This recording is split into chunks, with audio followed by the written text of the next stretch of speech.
Good morning, everyone, and welcome to the webinar, 6 Steps to a Better Business. I hope everybody's having a good Monday and a holiday, so we can cover a little bit more detail than I will normally cover, and let's get started. So what I'm going to ask you to do, and you can share this privately or you can share it publicly, your name, your company name, your ideal customer, and your number one business challenge, or what do you hope to learn about today? And I want to get this information so that I can make sure that we cover as many of those bases in specifics as we can. And my purpose as a coach today, this is a holiday and you're taking time away from a holiday, or perhaps you're working all day today. So your time is valuable. And my purpose today as a coach is to reward your time investment with simple, fast ways to increase sales and profits, free up your time, and to create an amazing team. And yes, it is possible to increase profits while working less hours. That is very much a possible way to go, but it does require looking at things a little bit differently.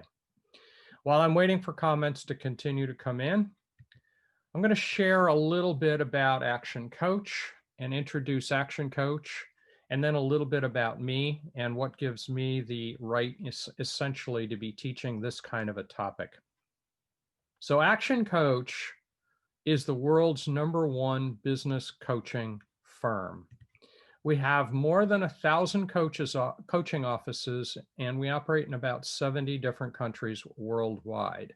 That means we've got an awful lot of depth and practice, and the systems I'm going to show today have been tested out in many different countries, many different languages, many different cultures, and frankly, many different businesses. It was originally founded by Bradley Sugars, who's an entrepreneur and an author, and it was founded in 1993. As I said, our vision is to create world abundance through business re-education. We coach probably over 15,000 businesses each week across a vast number of countries. USA, we probably have 200 to 250 coaching offices, plus Canada, Mexico, and an awful lot of other places as well. I myself grew up in Rochester, New York. I have an electrical engineering degree.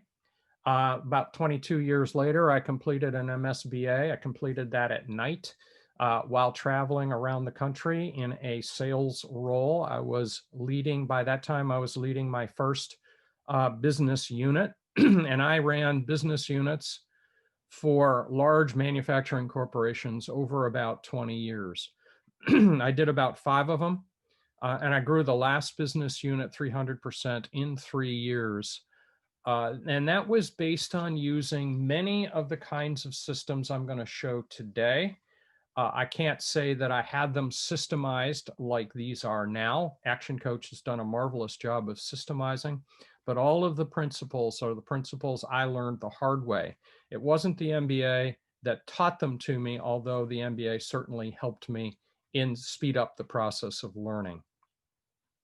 I've been a business coach since 2010, so I've been working with businesses for quite a while now. Now, let's start in think about power. And this is emotional power if you think about it deeply. That yellow dot constitutes a point of power. So let's think about these 3 behaviors: blame, excuses, denial. What kind of effect, what kind of outcome do those behaviors contribute to? Do they help people grow and become more powerful as people? Or do they decrease power? And think about teenagers who are always looking for an excuse or always looking for somebody else to blame, or don't accept responsibility for what they have done or not done. How does that help them get to be more effective as people and more effective in the ventures that they're involved with. On the other hand, if we think about these other behaviors, taking ownership of the situation, being accountable for what's going on, being responsible for doing the right things, and then holding themselves accountable for the results that they get over the time period that they're working. Which of these behaviors results in success? Which of these behaviors helps you to go forward successfully? We tend to think of the blame, excuses, and denial behaviors as disempowering. And we tend to think of the ownership, accountability, and responsibility behaviors as empowering or creating power and allowing the person to gain the results that they're looking for.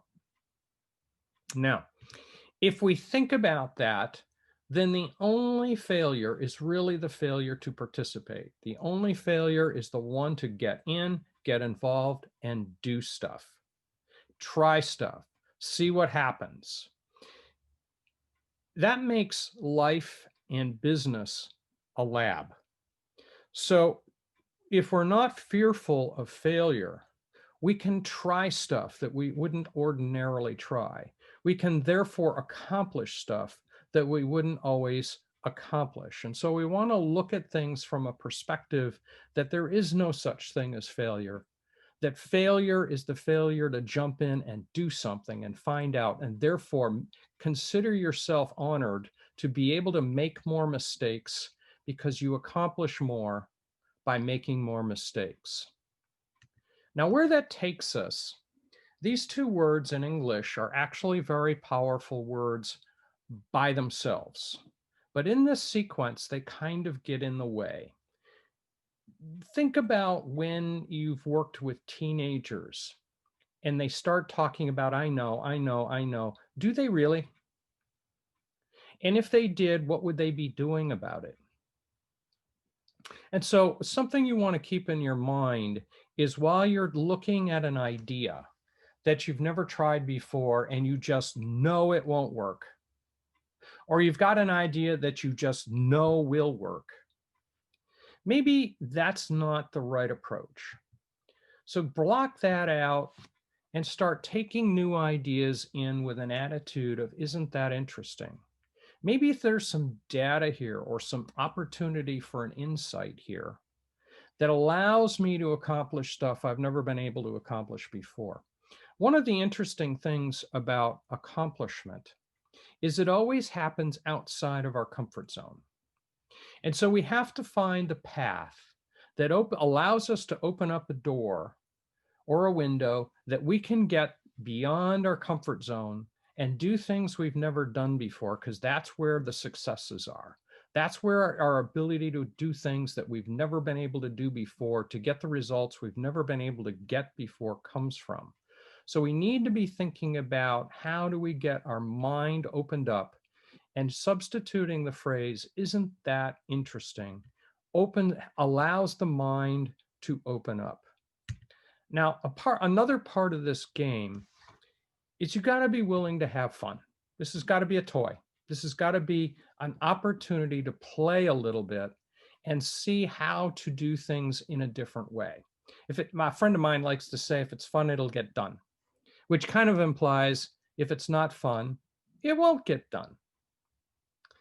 So where does the concept fun come from? Why is it that one person finds accounting, for example, drudgery, feared, something to be avoided, and yet another person sees accounting as a game, a puzzle, a toy, an opportunity to play? It's the same game. It's the same things. One person finds it fun. One person finds it not fun. I'm going to go back to the phrase, if it's fun, it'll get done. Fun is a decision. How do we go about the process of making the decision that that difficult stuff is actually fun, can be a game, and therefore can open us up to the possibility of achieving results we've never been able to achieve in the past? So What I hope to help is to help you find some BFOs, which is an acronym for blinding flashes of the obvious. Things you've heard before, maybe from me, maybe not, but you've never been able to get it fully inculcated into your business. So what I'm hoping to do is share some ideas that you can open up and use starting today that will help you improve your business. So I'm going to make a request. First of all, turn off your mobile phones, if assuming that you're not using that to watch this webinar. Turn off your mobile phone so we don't have any interruptions. Be prepared to participate. I'm going to have you use the chat box from time to time to answer some questions. Now with that, I'm going to shut off the video so that I get myself out of the picture, so to speak, and stop being a distraction, and we can move on. So let's think about your business, your venture, what you're working on. Is your business driving you, or are you driving your business? A person on the top left there is slaving and slaving and slaving and slaving away.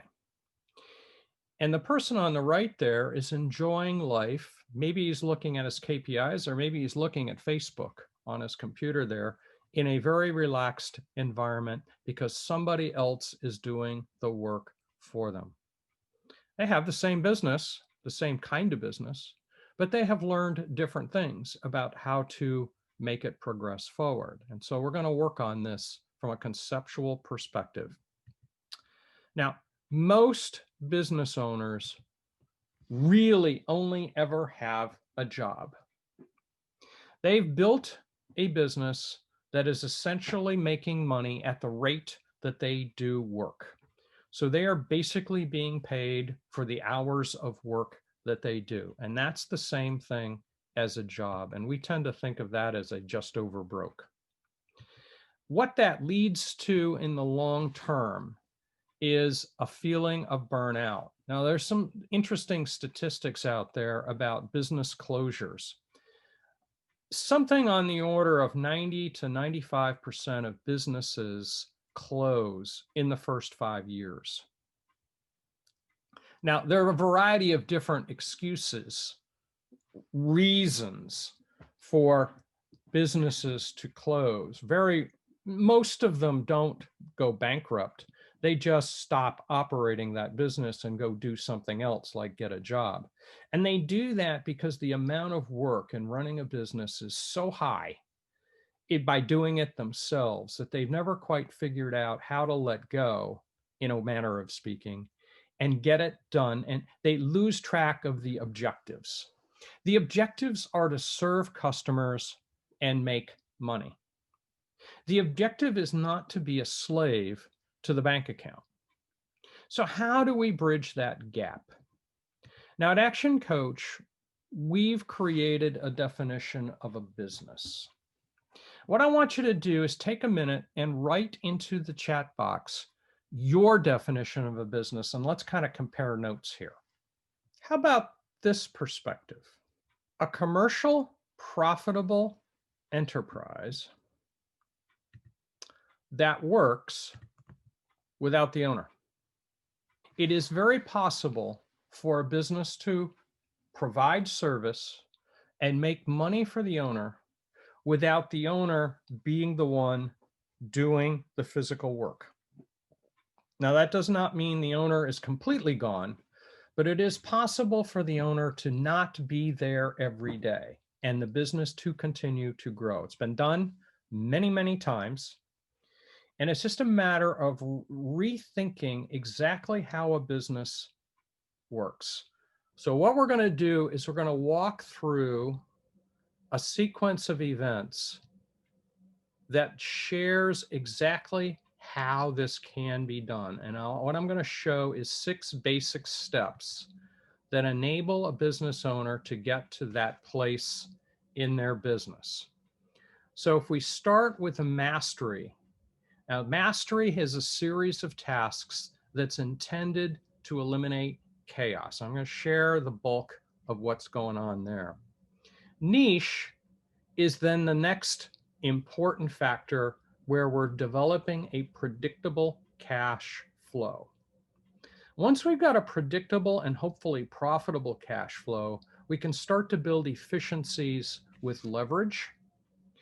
And as we're building efficiencies, essentially what we're doing is building systems. So we're operating our business on systems so that we can train people, so that we can start to structure and scale for growth. And as we're structuring for growth, we can ultimately get to a place where we can put a general manager in place of all of the day-to-day, week-to-week operation with a well-oiled machine. And then we've got choices. Do we expand this beyond the local area into multiple areas? Do we open up new businesses? Do we buy new businesses? So they become a variety of choices that we have from there. And then the owner, as they expand their ability to manage more businesses, has the opportunity to enjoy the results of all of the focused investment in his time and energy and all of the things he's learned along the way. So the massive results can be seen in many different ways. Certainly money, and money makes a great scorecard for this process, but it's also in time spent in the business. So he can spend his time doing other things. And by the way, money doesn't necessarily mean greed. You can do an awful lot more philanthropy when you're wealthy than you can when you're not wealthy. So this opens up an awful lot of opportunities at that point. Now, that was a system. It's a conceptual system, but it's a system. There are two other major systems that we use, and then a lot of minor systems that support each of these.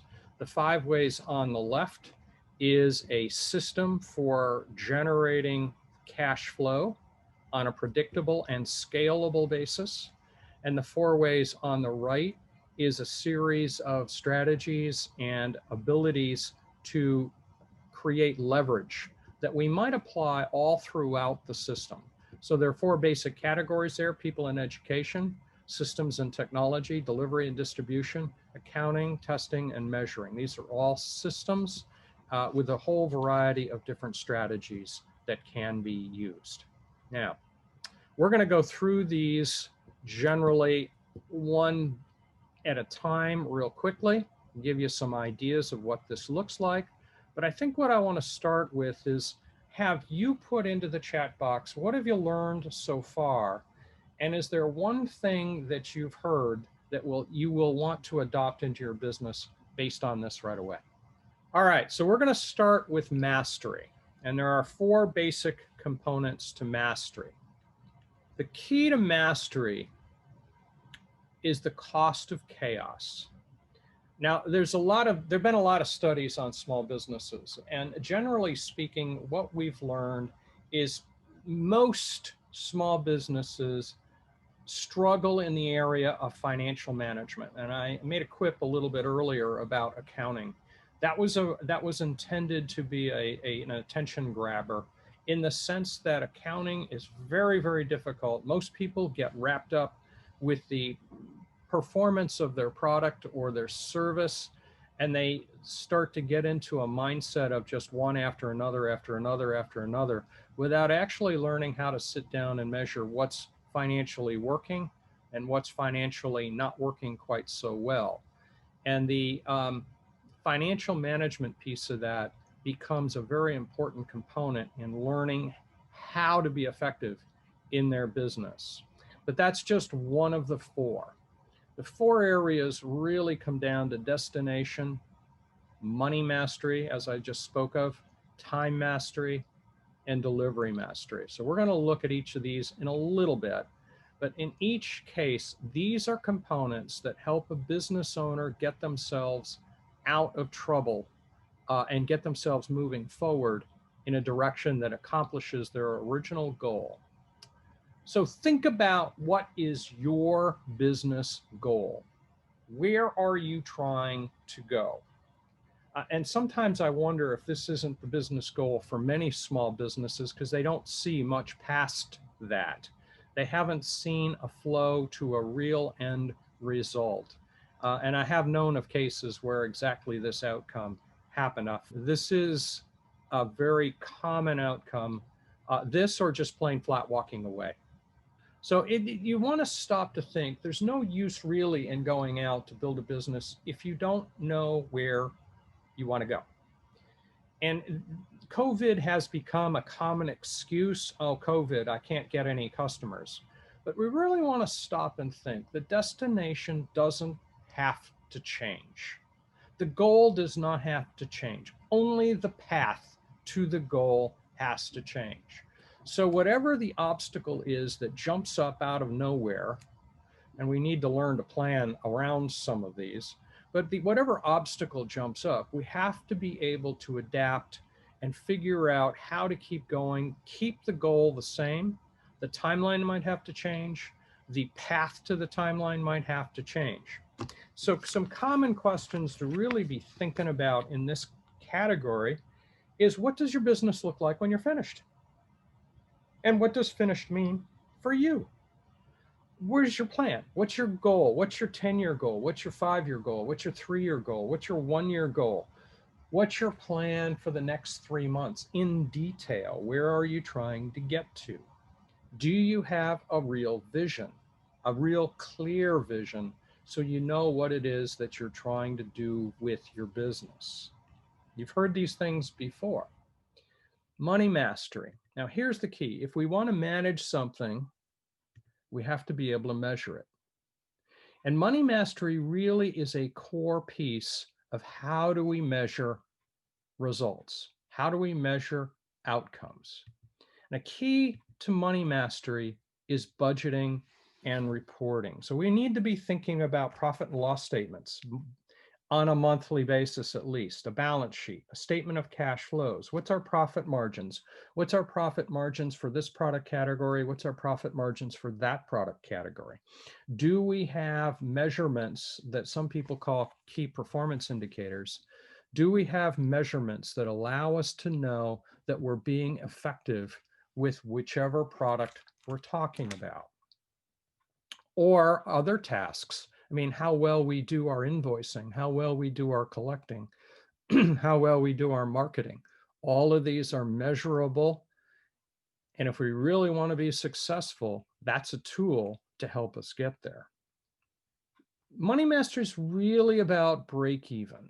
Where are we with respect to the break even point? What do we have to do to get above the break even point and stay above the break even point?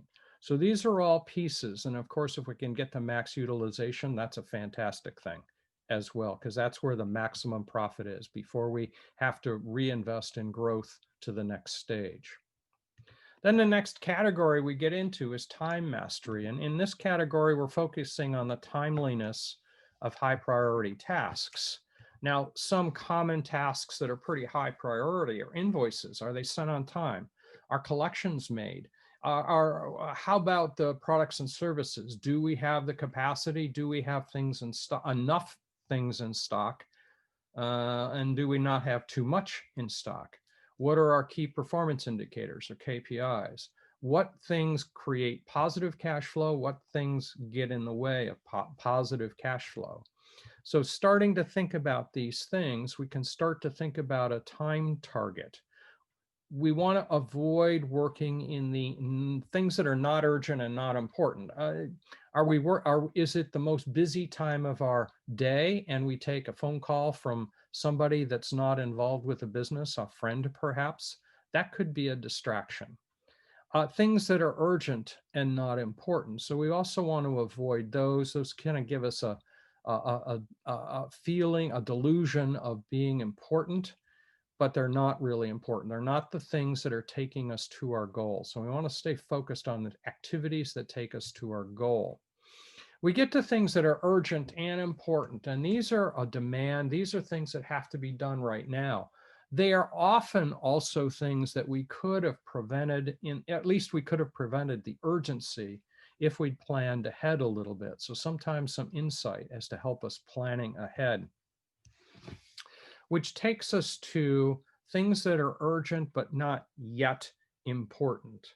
So we want to have a kind of a time log. We want to be frequently reviewing our time log. Are we working on the right things? How do we better control the things we spend our time on? Do we have a default calendar for how we plan out the activities that we work on?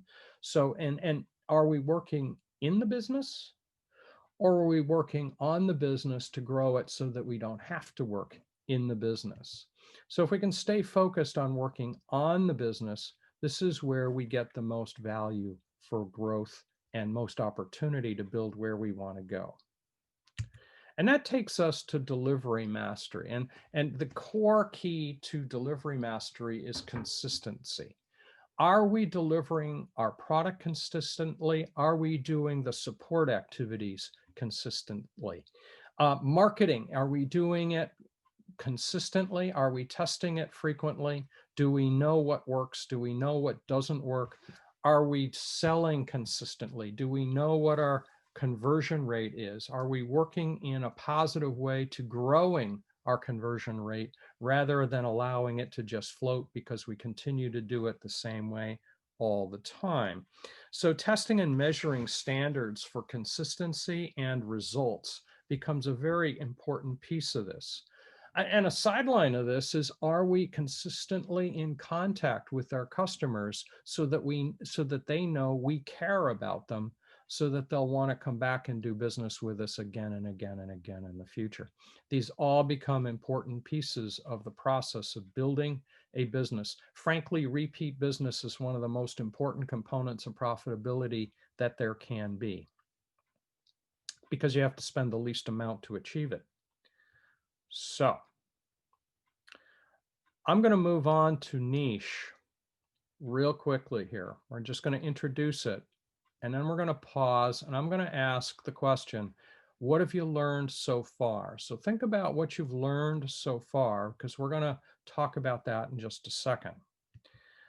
Opening up niche. Niche is all about predictable cash flow. This is the part where you build the possibilities of being a profitable enterprise and consistently profitable. And by the way, we're going to talk in a minute about scalability and how to scale your profitability going forward. Our definition of a niche is a segment of business where you don't have price competition. That's because you've built a uniqueness, something that you do only one way, and everybody that you want to do business with likes the way you're doing business. So you don't have to be worrying about price so much as you are about the quality that that particular group of people perceives. Now, that comes down to having a unique selling proposition and reinforcing it with a guarantee. And the guarantee doesn't, we all have to have a guarantee of some sort. And this becomes a process of understanding exactly how to go about identifying your uniqueness. And you may have to design your uniqueness to achieve the target market group that you want to be selling to. So a uniqueness isn't exactly something that happens. It's something you create. All right. Now I'm going to have you tell me from your table what you've learned so far and how you would apply it in your business. This is one of the most powerful tools. It took me a long time to learn how to use this myself, and that was before I learned it from ActionCOACH. ActionCOACH put it in a very nice package, which I'm going to show you here in a minute. It works for any kind of business. I don't care what your business is. This formula will work. You just have to do some customizing to fit your particular case. It starts with a concept of testing and measuring. So you need to think in terms of testing. So for example, if you put a marketing piece out there, it's a test. So you put it out there and you measure the outcomes, and then what you're going to do is measure how that works against a different ad. So you get a 2 ads out there. Which one got you the best results. That does not mean clicks. Clicks is only one step. What you're looking for is how many real leads did you get that are sellable. So from a marketing perspective, you're not getting customers, you're getting real leads within the target market. That's what you're looking for from a marketing piece. Now, then you've got a selling piece, and we're going to get into the subtleties of that here in just a second. Most people, most business owners think in terms of the number of customers that they have, the amount of revenue they make or the sales that they make, and then how much they get to take home from that. Most business owners are stuck in that thinking process. We're going to expand that out dramatically. These are really just outcomes. They are not where strategies work. So what we're going to need to do is we're going to lay out a formula.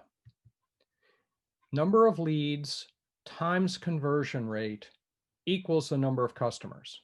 Then the number of customers times the number of transactions per customer per year or per whatever period of time you're looking at, times the average dollar sale is mathematically equal to revenue. Revenue times profit margin in percent is equal to profit. Now, if we think about profit margin as an efficiency number, then we can start to think about how efficient are we operating our business. Now we're going to put some numbers in and look at this we're going to look at this in real time. So let's pretend we've got a business that gets 4,000 leads in a year. And the business converts 25% of those leads to customers. How many customers do they now have? Well, they've created 1,000 customers. If all of those customers together on average buy twice during the year, then we have 2 transactions per customer per year. Remember, that's on average. Somebody could be buying 10 times. A lot of people could be buying 1 time, but the average in this case is 2. Average dollar sale in this case is $100.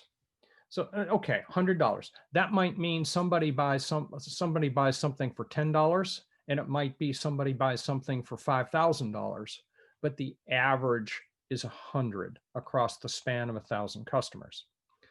With those kind of numbers, we've got a revenue of $200,000. If our profit margin is 25%, then we've got $50,000 for the owner at the end. These are a baseline, and you have to test and measure in order to know what your current baseline is. Now then, once we know what our baseline is, we can do something about it. So let's think about leads. Do you have a marketing plan?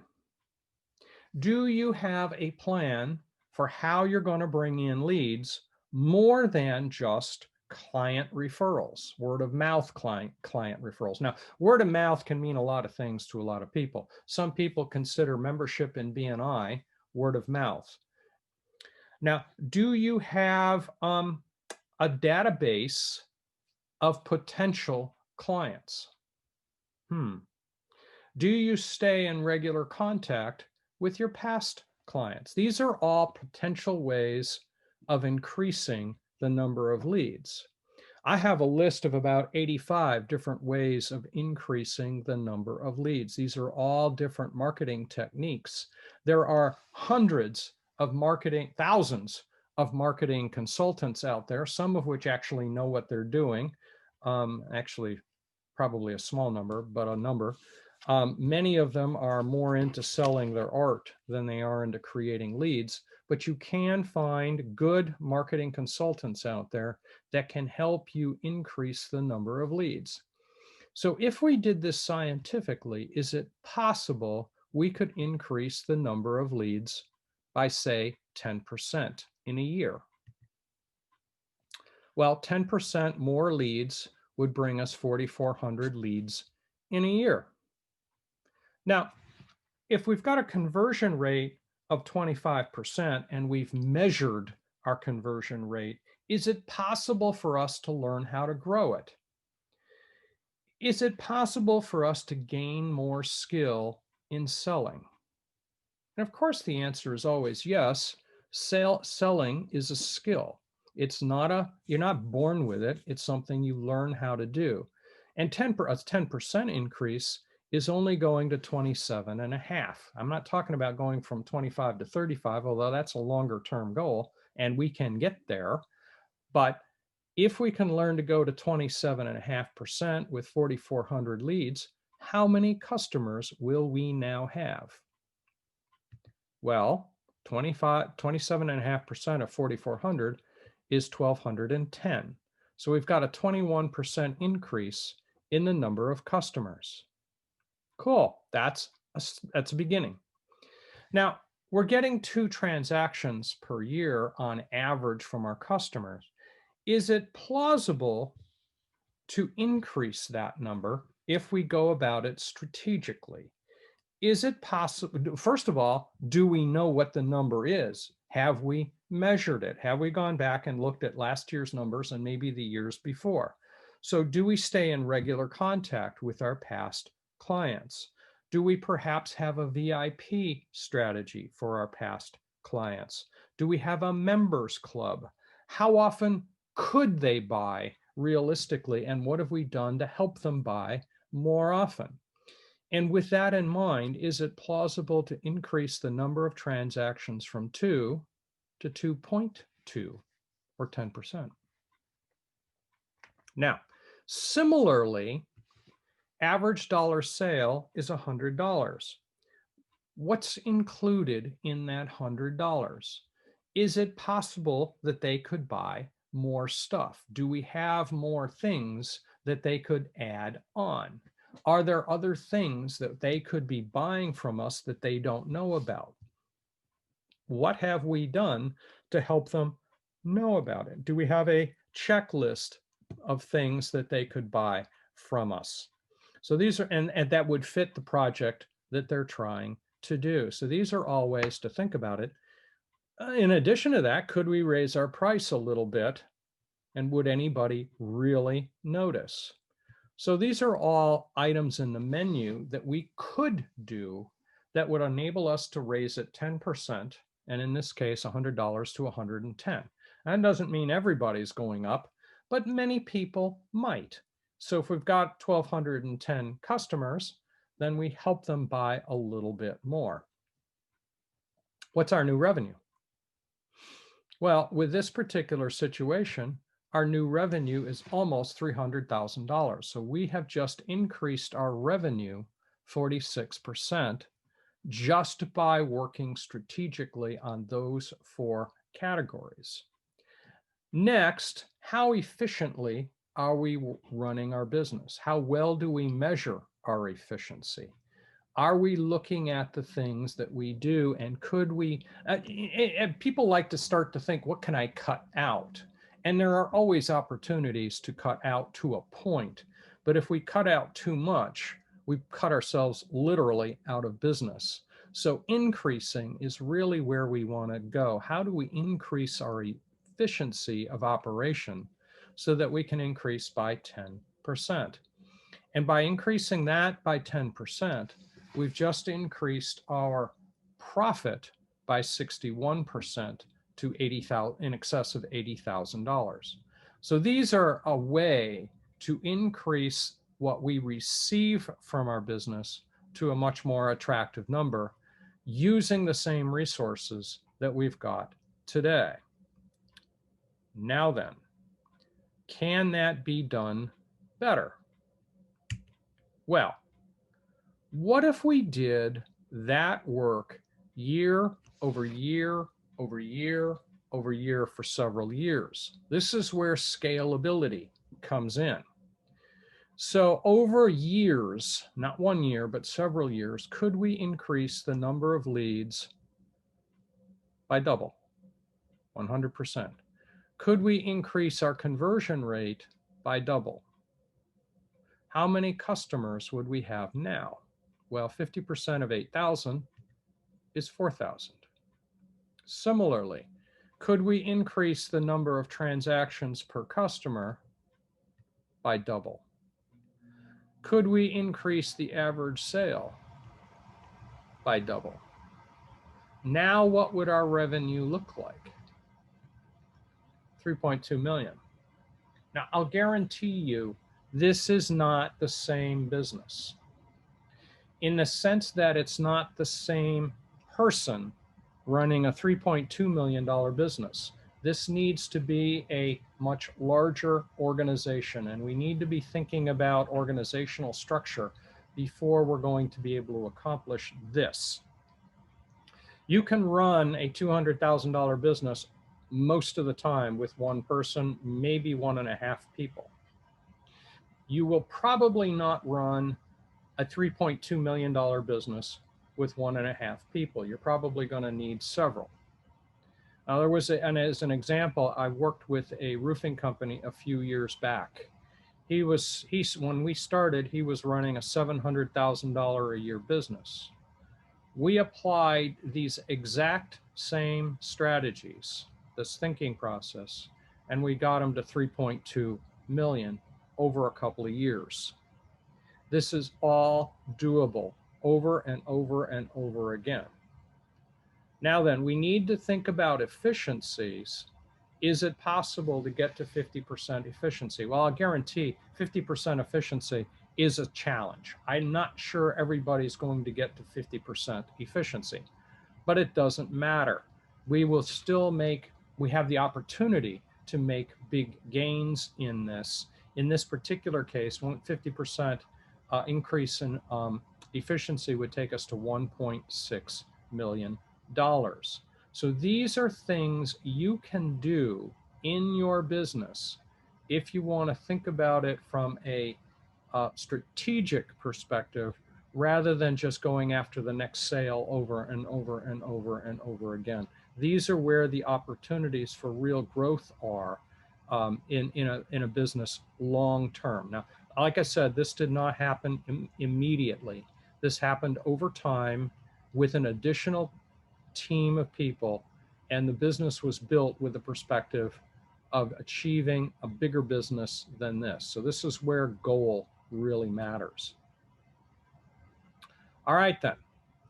Once we've achieved financial predictability and we've learned how to scale it, it's time to start thinking about efficiency of the operation in more detail. And this is where leverage comes in. And leverage can mean a lot of things to people. What we tend to think about is leverage is all about systems. And what are systems about? They're about saving yourself time, energy, and money. Now, there are 9 basic steps to systemizing a business. Those basic steps look like this. That's a book that I provide my clients that helps them through this process. So it starts with a very clear vision statement because we want to make sure that the systems we set up take us to the goal that we want to achieve. And then a mission statement, which is how we're going to achieve that vision. A culture statement. How are we going to want to work together in the team? What kind of culture do we want to have? Is honesty important? Is integrity with the customers important? Is open communication and frequent communication important? Or are we going to be a bunch of pirates hiding with our own little insecurities in the corner? These are cultures, and they can happen. And it takes a little bit of practice to get these things sorted out and get them right. They don't happen. If an owner doesn't manage the culture will happen by itself, and it often isn't the culture that the owner wanted in the first place. SMART goals: specific, measurable, action-oriented, results-driven, and time-bound goals. The acronym for SMART. So we need to have SMART goals. We need to have an organization plan and chart. What are all of the functions that are happening inside of our business and who does them? Positional contracts. So who is responsible for which piece of the business and what are they supposed to accomplish, which gets us to key performance indicators or KPIs. The KPIs are the tool that we collectively know whether or not that function is being performed adequately. Is it reaching the numerical goals it was supposed to reach? If it's not, what are we going to do about it? And it can be either more effective or less effective, and it's a matter of just knowing where are we so that we can balance out all functions and all pieces of the business in a forward moving manner. Only then do the specific how-to systems, the how-to processes come into play. How do we do this task? How do we do that task? We needed to have all these other things to know how to build the how-to systems. And then we need a management system to measure how we're doing along the way. Now, with systems, if you recall, there were 4 categories. We need to think about people in education. Do we have an organization plan? Do we have regular training? Do we have a really effective recruiting process going on? Delivery and distribution, are we analyzing how we do what we do and looking at the efficiencies of it? Are we measuring KPIs on a daily basis? That comes under the accounting and testing and measuring portion. And the systems comes last with the how-to manuals so that we know what we're doing and we apply the right technology to it. So in today's world, there are many technologies we can apply, and it's a matter of knowing what we need the technology to do, and then we can pick a technology that helps us accomplish it. So I'm going to pause again, and I'm going to let you share what have you learned so far and how can you apply this in your business. I think I've covered an awful lot of ground in just the last little bit. So how can you apply this in your situation? There's an interesting question there. How are you using your time, really?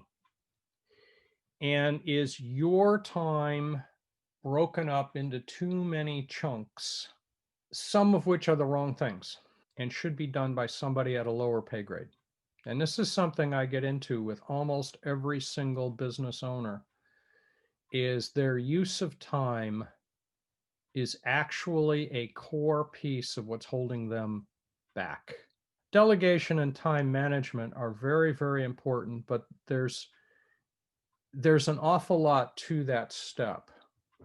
There is some real depth there that requires some deep thought and some hard work. What to delegate is a piece of the question, and how to know it's being done right is another piece of the question. I'm going to move on with that thought, and we're going to get into team.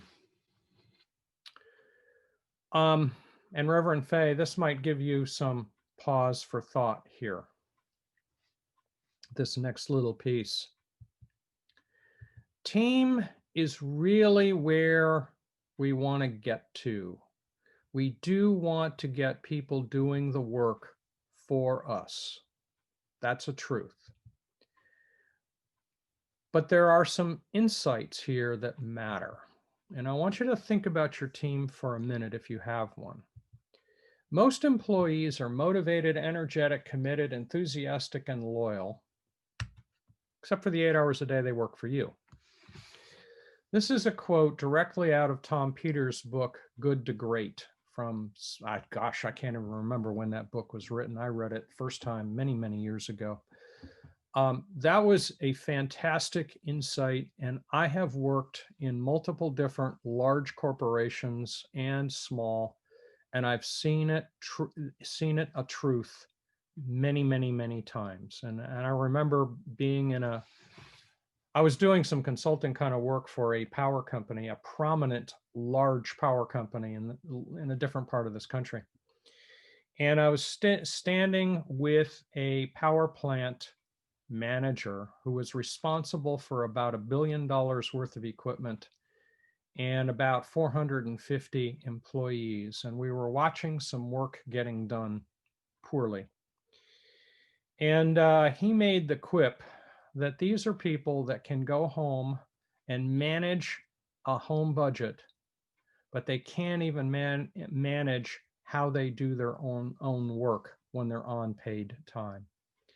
And this is a truth that I've seen over and over and over again. As business leaders, we need to understand what are the things that motivate and unify a team of people.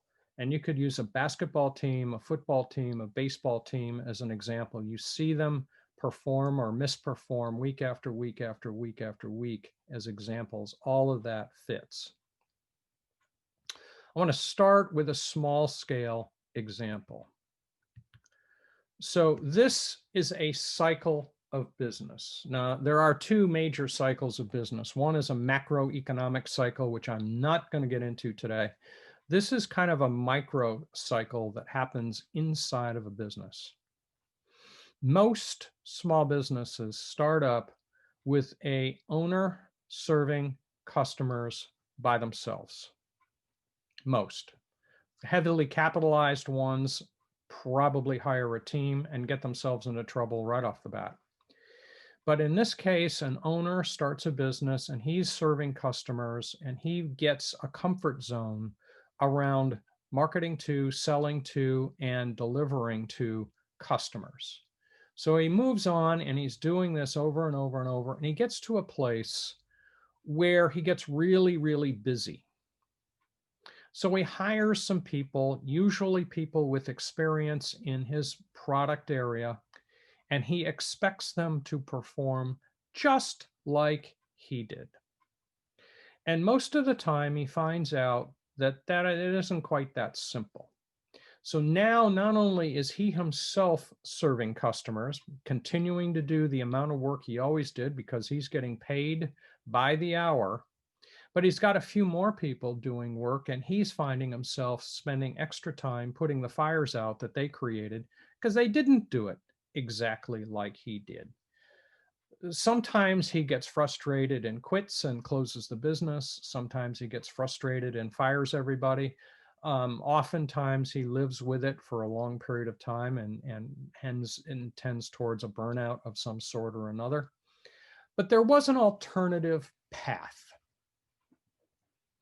And the alternative path is to devote all of his energy to how he onboards and selects, well, how he selects and then onboards and then trains his team so that they actually do perform the way he would have them perform. Among other things, he discovers that he needed to hire on attitude as opposed to skill. He can teach the skill because, frankly, that's how he learned it. So, and yes, it's going to take time, but he can teach skill. What he can't teach is attitude. And remember, we talked about above the point and below the point at the very beginning. This becomes operative at this moment in time.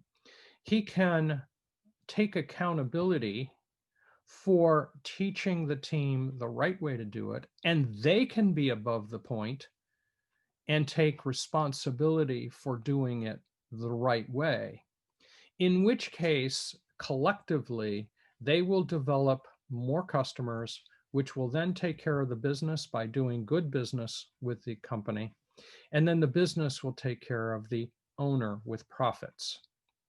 So this becomes a cycle, and where he's striving for is the owner wants to devote 100% of his effort on growing the knowledge of his team so that they can become better than he was at serving his customers, and therefore more customers serving the business with their business, and then the business taking care of the owner. So we get very, very, very focused on how we build the team to do the right stuff.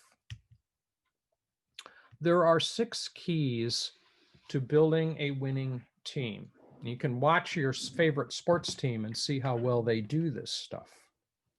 Is there strong leadership? And the strong leadership is not about dictatorial versus democratic. The strong leadership bit is about how well do we adhere to the vision? What was the original vision, and how consistently and passionately Do we live that vision? Do we focus on it solely? Do we build a common goal? And common is actually the operative word here. The team has to participate strongly in formulating the goals for how we're going to go after the vision. Do we have a really crystal clear set of rules of the game? In other words, how are we playing together in the sandbox towards that common goal? And again, who helped build those rules? Was that built by the owner, or was that a collaboration of the owners and the team so that we can all own the same rules and make sure we live to the same rules passionately? Then what's the action plan? And this action plan includes an organization plan. Then it includes who in the organization does which pieces and how well do they perform them. Then we move on to, at some point, most of the team have learned enough skill. It's time for the owner to step back and let the members of the team take some risks, make some mistakes, learn things the hard way, which is exactly how the owner learned how to be good, is let them take some risks and learn, because they have to own the learnings. They have to live with those learnings as they go forward. Then at some point, the owner wants to receive 100% commitment, 100% involvement of each of the members of the team. But to earn that, he or she has to include them in 100% of the decisions along the way.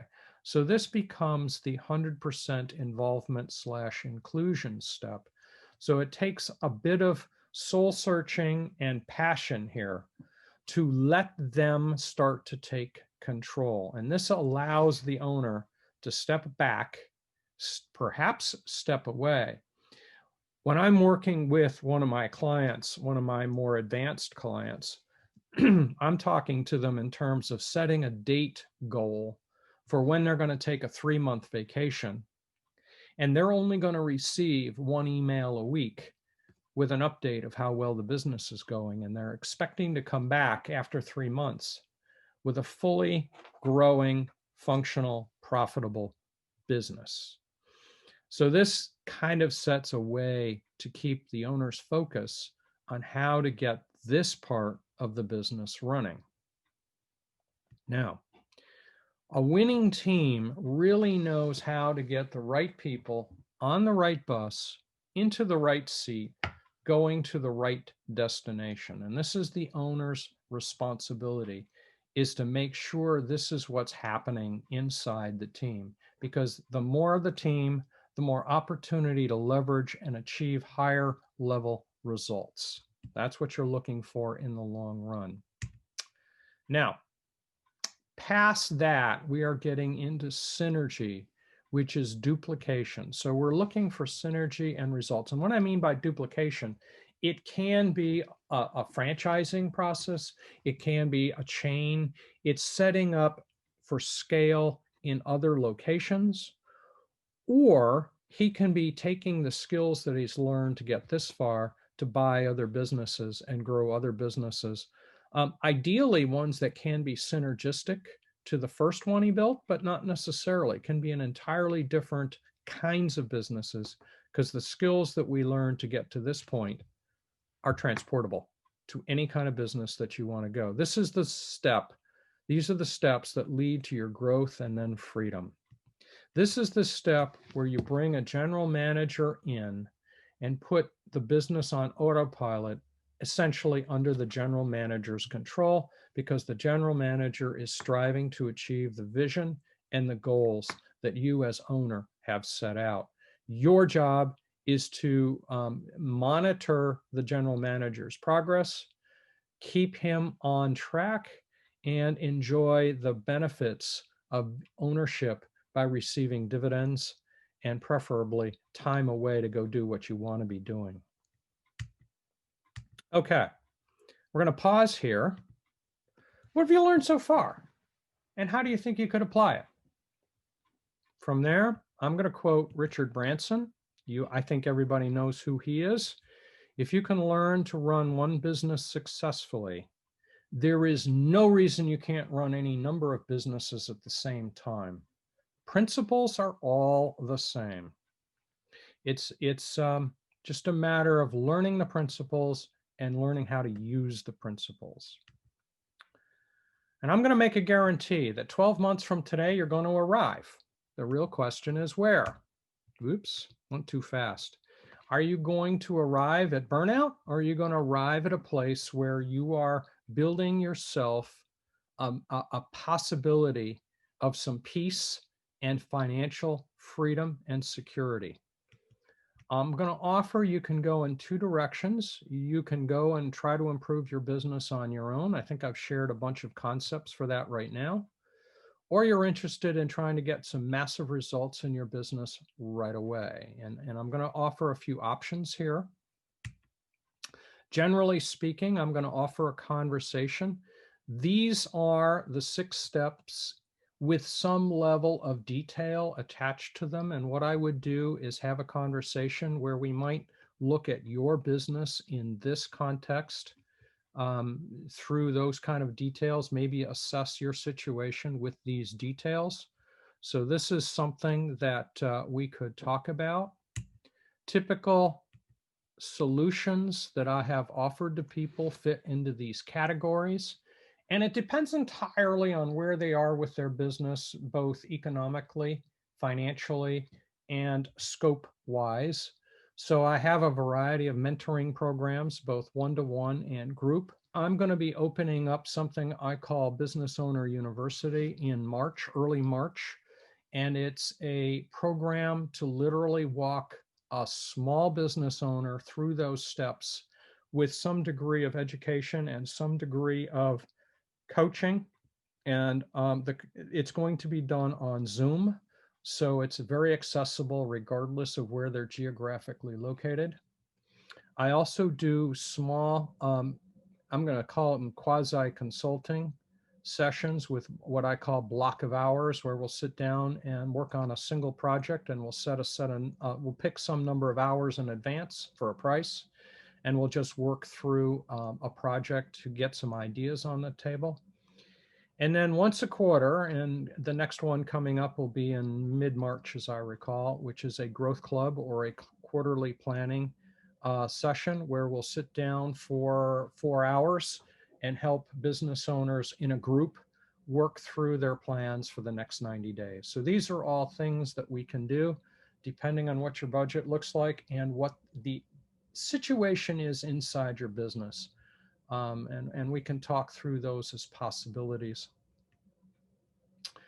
So if you're ready to just think about it, my offer is one free coaching session. It's roughly an hour to an hour and a half to take the general information we talked today and try to fit it to your specific situation.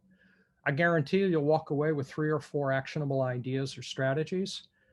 We can make a decision if it makes sense to go forward and do something together after that or not. Doesn't matter. I'm open to the conversation either way. And if you're interested in taking me up on this, 2 choices: one, email to me, or the other is to say so in the chat right now, and I'm certainly open to that. If you're not quite ready to chat, you can check out the videos on my YouTube channel at ActionCOACH Western Fairfax, and that's the address of the you could look it up. You can look up the YouTube channel just with that address. It'll show up. There's dozens of different videos. And with that in mind, I will quote Brad Sugars, you know you made a good decision. Now this is a key here. The things we would do ordinarily take people outside their comfort zone. If it didn't, they'd already be doing them. And the fact they're not doing them, they either don't know or it's outside their comfort zone. So it may bring up fear or excitement, and that's fantastic. That's when you know you've made a good decision. So I'm going to pause here and ask, we've covered an awful lot of ground this morning. What are your questions? And it can relate to any of the things we've talked about so far, and I'll do my best to answer them. All right. So I'm going to ask you guys a favor. If you guys got value from the webinar, if you would do me a big favor, post a 5-star review on Google, LinkedIn, or Facebook, or any of the others that you prefer. That helps me help other people want to join us and get value from the next one. I'll be doing webinars on related topics probably every month, and I'd love to have people want to come to it. So, quoting Jim Rohn, never wish your life were easier, wish you were better. Work harder on yourself than you do on your job. And now it's time to get into action. So thank you all. I appreciate your time. Everybody have a great day, a great week.